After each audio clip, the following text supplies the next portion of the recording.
As the circus of the 2016 presidential election grinds on, Hillary Clinton has posited herself as the candidate of the people. But not many candidates of the people have vacation homes in the Hamptons that cost $200,000 per month, or hang out with the world's billionaires. You know, it's hard to know who she really is. While once being a proponent of Donald Trump-type positions like building a wall at the Mexican border, supporting torture, and opposing the same-sex marriage until 2013, today, Hillary Clinton presents herself as the anti-Trump, anti-Republican candidate. There's been a lot of outrage about the impression that the establishment has already anointed her as the Democratic nominee and has carved out her path to the presidency. But like in 2008, her guaranteed seat on the throne is being derailed by the unpredictable moods of the masses and millions of young progressive voters. She continues to play her shape-shifting game, morphing her positions to try to capture the support from her opponent. But the real Hillary is still inside. In fact, every layer of Hillary's career shows why. Far from being a candidate of the people, she's the top pick by corporations to do the real job of any U.S. president, be the CEO of the empire. And they're working hard to keep her on that path to the throne. Having been party insiders for decades, the Clintons have manipulated D.C. reporters, mastered the media spin, and have a well-oiled PR machine at their beck and call. Hillary Clinton has done everything right. She has run a good campaign. She has outperformed in debates. She's raised money. She's got a great ground game. As a Latina, I can tell you that Latinos all over the country are very excited about Hillary. Latina women are very excited about Hillary. Knew from the beginning that when the conversation turned to foreign policy that this was going to be when Hillary Clinton really shined. And I think that that whole exchange was probably one of her strongest moments of the night. Undisclosed is that many of the people praising Hillary across the corporate media work at firms employed by Clinton's campaign and super PACs. It's not just paid pundits, but the reporters and owners themselves. From Chris Matthews to the head of the New York Times, a big gang of media personalities have financial and personal ties to the Clintons. But even with Citizens United and unfettered corporate funding, the establishment can't prevent an insurgent candidate like Bernie Sanders from winning with votes, which is why back in 1984, the Democratic Party created a superdelegate process to further undermine democracy. Here's how it works. There's about 4,000 pledged delegates divided by primary and caucus results. But there's an additional 700 superdelegates that remain unpledged, meaning they can vote against the people's will to ensure nominees are hand-picked party insiders. The single vote of a superdelegate is worth thousands of ours. Many of these people are current and former members of Congress, but dozens more are literally corporate lobbyists, working on behalf of every industry from healthcare to private prisons. Like superdelegate Tonio Burgos, Pfizer lobbyist and Clinton fundraiser. Or superdelegates Jill Alper, Minion Moore, and Maria Cardona at Dewey Square Group, a lobbying firm that works directly with the Clinton campaign and lobbied on behalf of healthcare corporations to craft Obamacare for their benefit. Then there's superdelegate Jeff Berman, top lobbyist at Bryan Cave, and former lobbyist for the Keystone XL pipeline and Geo Group private prisons. Berman is even paid by the Clintons to round up other superdelegate votes. This unelected nobility comprises 1/3 of all delegates needed to secure the Democratic nomination. And the Clintons are surrounded by a flock of Democratic Party politicians who know the career benefits of hitching their wagon to the most powerful family in Washington. And with Bill's cajoling, Hillary had at least 500 superdelegate pledges under her belt months before the election had even begun, a 45-1 delegate lead over Sanders. This insane Democratic inversion plays out every time Sanders crushes a state, like in Wyoming, where he won by double digits but walked away with the same number of delegates. It's not just superdelegates investing in Hillary. Every arm of the corporatocracy has been hedging their bets on her for almost 2 decades. Alongside media conglomerates Cablevision and Time Warner, 5 of Hillary's top 10 political donors since 1999 have been some of the most powerful banks, Citigroup, Goldman Sachs, JP Morgan Chase, Morgan Stanley, and Lehman Brothers. But those numbers pale in comparison to how much Wall Street firms have graciously donated to Hillary's super PAC, to the tune of $15 million. Beyond banks, every industry has been buying into another Clinton presidency. Lobbying groups for private prison giants GEO Group and Corrections Corporation of America are bundling dollars to the Ready for Hillary PAC. Hillary's also been given more money from Big Pharma than any other candidate and received over a third of total contributions given out by pharmaceutical giants. The defense industry thinks she's good for business too. Defense contractor employees have given her more cash than any other candidate. Fossil fuel lobbyists are also working hard to elect Hillary. Her 2016 campaign received more than $4.5 million from lobbyists, bundlers, and donors connected to the world's biggest polluters. Their investment will pay off tenfold. Hillary has been at the forefront of promoting fracking, a dangerous and destructive method of natural gas extraction. And she's much more than just a supporter of fracking. She personally created a bureau at the State Department focused on spreading it around the world, with one of her major sponsors, Chevron. The Clintons sell their friendship through other avenues, such as huge honorariums for speaking fees. Much like George W. Bush's motivational speaking tour, Bill and Hillary are quick to exploit themselves for corporate loot. But they don't come cheap. Averaging $211,000 a pop, Bill and Hillary made more than $153 million in paid speeches to elite think tanks and closed-door boardrooms since 2001. In 2013, the year after leaving the State Department, Hillary made $3 million giving just 12 speeches to Wall Street banks and financial institutions. This calculates to her earning $5,000 per minute. Seems like good, honest work to me. Demands to release the speech transcripts have been laughed off by Hillary. But we don't really need to see the transcripts because we already know what's in them. Her praising banks and committing to their prosperity. Although Hillary has recently tried to appear critical of Wall Street to pander to Sanders' immense support, her fat cat banker donors aren't worried in the slightest, saying her talking points about inequality are, quote, just politics. But how did Hillary Clinton become such a political force that the empire's biggest powerhouses and establishment elites flocked to her with money and support? Hillary was born in 1947 to a wealthy textile wholesaler who unsuccessfully ran for public office. She has two brothers, one a failed businessman, the other a failed politician. Both have their own history of public scandals. Hillary's first political work was campaigning for the Donald Trump of the 60s, far-right Republican Barry Goldwater. Hillary maintains that she was proud to be a Goldwater girl and writes off her support for the offensive character as just youthful ignorance. But the timing tells a different story. This was in 1964, when the Civil Rights Act was passed, after the Freedom Rides, after MLK's I Have a Dream speech at the historic March on Washington. Goldwater's campaign was an open reaction to that. Later, Hillary became president of the Young Republicans Club at her elite university. She says she later transformed, which is a common thing for Hillary, but her conservative past is more tied to her rise than she wants you to know. The Clintons' climb to prominence had everything to do with the political climate in the country. During the Civil Rights period, the Republican Party emerged as the new choice for racist whites. Reagan's sweeping victories in the South, ushering in 12 years of Republican administrations, put the Democratic Party in a panic. A younger movement within the party formed to win back the Southern vote, known as the New Democrats. And it did so through a conservative shift, canceling out hallmark Great Society economic policies and appealing to anti-black attitudes by distancing themselves from prominent black Democrats, targeting mythical welfare queens, and pushing so-called criminal reforms that targeted African Americans. They're a new generation of Democrats, Bill Clinton and Al Gore, and they don't think the way the old Democratic Party did. They've called for an end to welfare as we know it, so welfare can be a second chance, not a way of life. They've sent a strong signal to criminals by supporting the death penalty. Bill swept the Southern white vote on his ending welfare as we know it and tough on crime coded racism. We're making some progress. Much of it is related to the initiative called community policing, because we have finally gotten more police officers on the street. That was one of the goals that the president had when he pushed the crime bill that was passed in 1994. They are not just gangs of kids anymore. They are often the kinds of kids that are called super predators. No conscience, no empathy. We can talk about why they ended up that way, but first we have to bring them to heel. Hillary Clinton tries to rationalize her support for these measures today as having unintended consequences, but they were precisely designed to target African Americans. At the helm of a right turn for the party, politicians flocked to the Clintons, which brought a new era of Democratic Party politics, adapting to the changing needs of empire. Neoliberalism was enacted through NAFTA, decimating American jobs and economies abroad. Massive deregulation of Wall Street and the repeal of the Glass-Steagall Act set the stage for an economic crisis.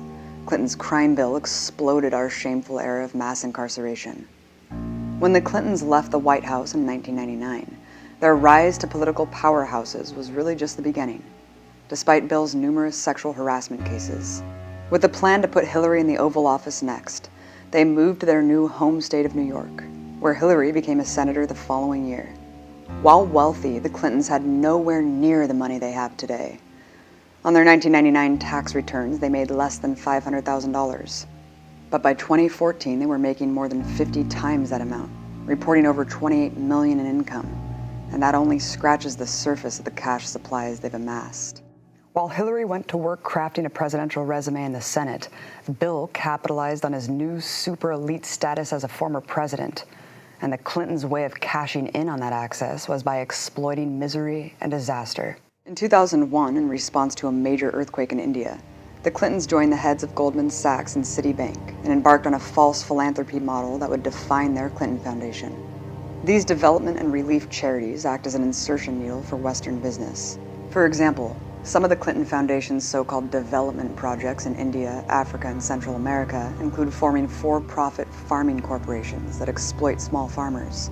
The donations typically end up back in the pockets of donors, their companies getting the so-called development contracts to build up mobile networks and real estate. In the past 15 years, the Clinton Foundation has grown into a lucrative fraternity of the rich and powerful, which boasts of having projects in 180 different countries. Including its numerous spin-off affiliates, it reported total assets of over $351 million in 2013. The sources of cash for this political machine say everything about the true nature of this charity. As a nonprofit, the Clinton Foundation is not required to disclose donors or contributions. All of the funds disclosed on the website are in ranges and unspecified for what purpose. Other than a $25 million partnership with the Bill and Melinda Gates Foundation, the Clinton Foundation's large donor base is a motley crew of criminal corporations and police-state monarchies. Giving a gracious $10 million is the brutal theocratic kingdom of Saudi Arabia. Matching the $10 million is the Viktor Pinchuk Foundation, Ukrainian billionaire oligarch who pledged tens of millions more to the Clinton Global Initiative to, quote, modernize Ukraine while Hillary Clinton was Secretary of State. Donating in the $1 to $5 million range are Gulf state monarchies Oman, the United Arab Emirates, Qatar and Kuwait, Saudi billionaire Nasser al-Rashid, ExxonMobil, Dow Chemical, Walmart, a company she has close ties to, having served on their board of directors from 1986 to 1992, Coca-Cola, Pfizer, Barclays Capital, Goldman Sachs, and Boeing, the #2 defense contractor in the country. In the lower $1 million range are such exemplary institutions as Monsanto, Chevron, General Electric, more banks, Bank of America, Citigroup, Morgan Stanley, UBS, Bank of California, and media giant Fox's News Corp. Then there's the Soros Foundation, an organization that claims to build, quote, tolerant democracies around the world, whatever that means. It's a win-win relationship, one that only continues to grow. The Clintons get massive financial support to run their machine, and their contributors get the perks of a loyal advocate in a position of power. As Hillary ascends off of this corporate sponsorship, the more favors she can grant, leading to more contributions, and so on. And while Hillary was in the Senate, these favors for her donors were numerous. Manufacturing giant known as Corning gave hundreds of thousands to the Clintons through their foundation and speaking fees. In return, Hillary introduced Senate legislation to allot hundreds of millions in federal aid to purchase Corning products. Notorious criminal enterprises Freddie Mac and Fannie Mae were also Clinton Foundation sponsors who won big by investing in Senator Clinton. She played a key role in blocking measures to regulate them, helping them reap super profits before facilitating the crash of the economy. The deal was good for business while Hillary was in the Senate, but the plan was always something bigger. After checking the box of having experience and having built a robust financial backing and political network, Hillary announced her bid for president in 2006. Shortly after her Senate re-election. She was supposed to be the shoo-in. It was her time, as they said. But then everything blew up in her face. Mass opposition to the Iraq War marginalized her as a candidate. A little-known Barack Obama was flung to the front for his rhetoric against the war, while Hillary ardently defended her vote for the war throughout her entire campaign. Knocked off a presumed ride to the White House, she flailed trying to capture a changing Democratic Party base. Her campaign was criticized for its slew of dirty tricks, including an array of voter suppression tactics mainly aimed at the youth. Most pathetic was the release of a photo of Obama in a turban, pandering to Islamophobia and the strategy of thinly veiled racism the Clintons employed back in the 90s. Obama's campaign manager, David Plouffe, said the photo was the most shameful, offensive fear-mongering we've seen from either party in this election. But none of the schemes worked. And while today Hillary's media surrogates continue to call on close competitor Bernie Sanders to drop out, back in 2008 she held out to the very bitter end, refusing to give in when Obama was the clear winner. She only acquiesced and backed Obama after a closed-door negotiation where she was promised a promotion and a path to succeed him. As Secretary of State, the rewards for her sponsors grew to a new level, and so too did donations to the Clintons. Her corruption is exemplified by the fact that 181 donors to the Clinton Foundation simultaneously lobbied the State Department while she was in charge. She used her position to divvy out repayment favors in a variety of ways. She funneled money from the State Department to Clinton friends and sponsors, like securing tens of millions in government grants for her dear friend and owner of for-profit education firm Lorette Education, Inc. She also used her new title to help negotiate business deals between her donor friends and other heads of state. For example, she brought billionaire mining magnate Frank Giostra to meet the President of Colombia, scoring him access to pristine forests and coastline to be mined and drilled by his company. She did the same in Kazakhstan and beyond. Hillary convinced other countries to give up permits to be pillaged. In one incident, she convinced the Haitian government to issue a rare mining permit. The contract went out to a mining company that not only shells out millions to the Clinton Foundation, but her brother sits on its board of directors. She also flew around the world on the taxpayer's dime to act as a saleswoman for American corporations. For her sponsor Boeing, she made a personal pitch to the Russian government to purchase their jets. The result was a $3.7 billion contract for Boeing. The Clintons got a kickback of $900K as a giant thank you from the war profiteer. But none of these deals compare to her role as an international arms dealer. Her State Department approved a whopping $165 billion worth of commercial arms sales to 20 nations that are also Clinton Foundation sponsors, doubling U.S. arms sales to those countries under George W. Bush. These lucrative deals are undeniably rewards for paying off the Clintons. The amount of the reward directly corresponded to the amount of their donation. Her top donor, Saudi Arabia, scored the biggest, and so on down the line. Beyond the obvious step up from her corporate shilling as Senator and Secretary of State, wreaking economic and environmental havoc to line the pockets of Clinton coffers, a President Hillary puts us in great danger of catastrophic war, another fact she's proven time and again over the entirety of her career. Clinton's war record is perhaps most exemplified by her endorsement from one of the world's most notorious war criminals, the butcher of Cambodia, Henry Kissinger. On the campaign trail, she bragged, "I was very flattered when Henry Kissinger said I ran the State Department better than anybody had run it in a long time. So I have an idea about what it's going to take to make our government work more efficiently." Yes, the relationship between Kissinger and Clinton is very close. Not only did she consult with him regularly as Secretary of State, her and Bill frequently vacationed with the Kissingers. Her other foreign policy advisors are quite similar, including PNAC founder neoconservative Robert Kagan, and even shares advisors with Republican war hawks like Ted Cruz. Her support for the criminal invasion of Iraq has come back to haunt her once again in this election, and now she's written it off as a mistake, and in one instance seemed to blame it on being bribed by George Bush with state funds for New York.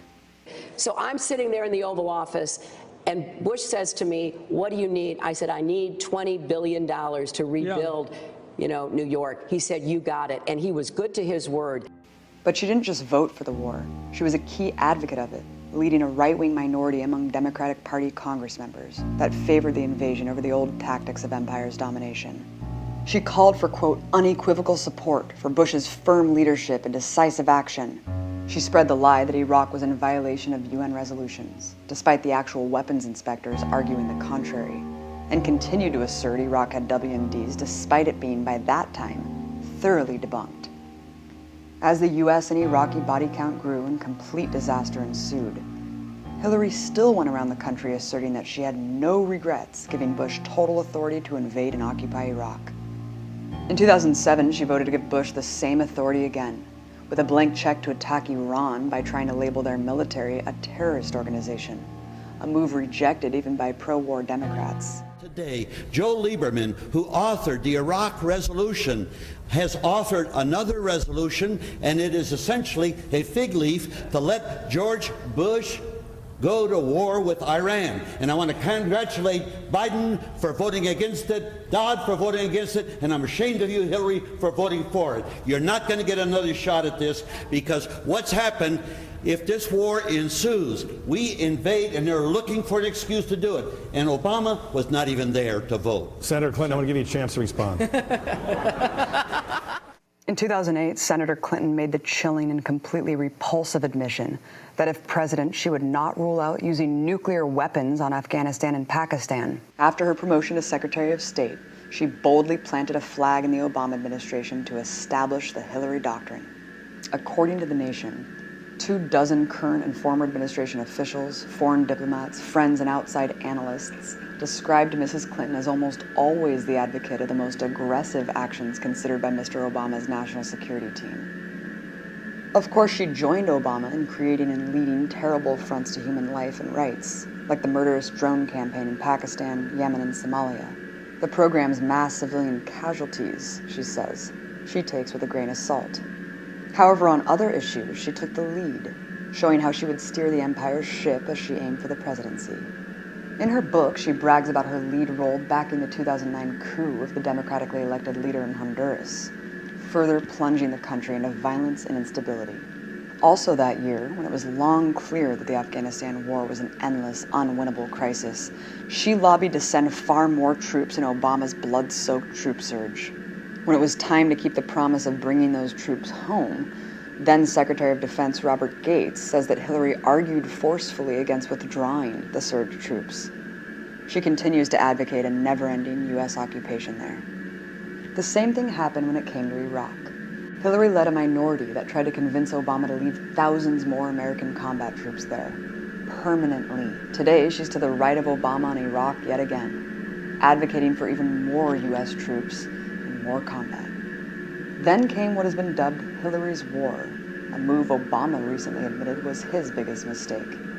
Oil-rich Libya is where Clinton sought to showcase her military doctrine. Masked and sinister right to protect jargon, Hillary is well known as the primary advocate for U.S.-led attack to overthrow the Libyan state, to feed on its resources and hijack the Arab Spring.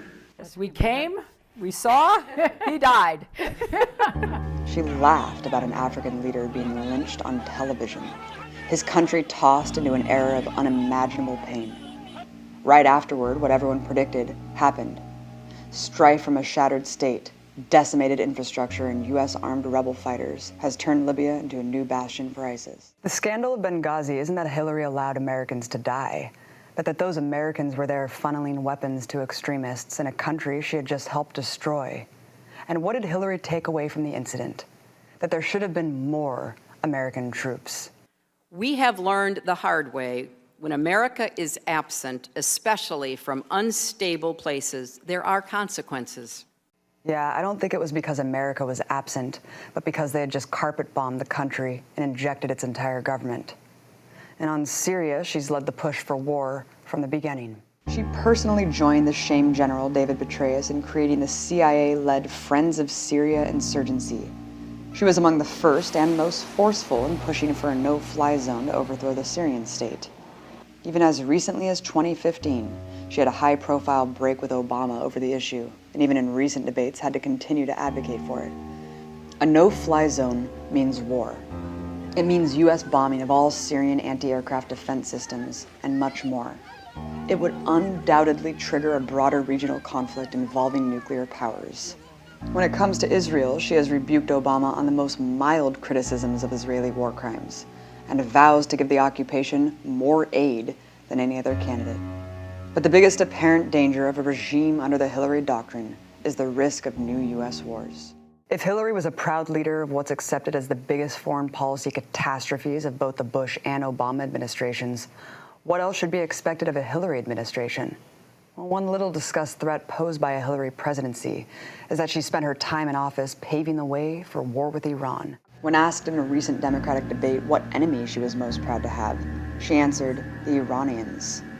In the 2008 campaign, she was ostracized for her aggressive comments about Iran. They might be in their nuclear weapons program in the next 10 years, during which they might foolishly consider launching an attack on Israel. We would be able to totally obliterate them. She's always advocated the most hawkish approaches to Iran, but in recent years, she's made a point to separate herself from Obama as the more strong-armed than the sly war by sanctions and subversion. With the signing of the 2015 Iran nuclear deal, Obama was staunch in refusing to threaten Iran with a military attack if they violated the agreement. However, Hillary went over his head to show her sword was sharper, declaring her position on television. We will not hesitate to take military action if Iran attempts to obtain a nuclear weapon. Given her proud support for a war of aggression for non-existent WMDs in Iraq, no one should trust her standards. Nobody doubts that a U.S. war with Iran would likely be catastrophic and wider-reaching than the Iraq War.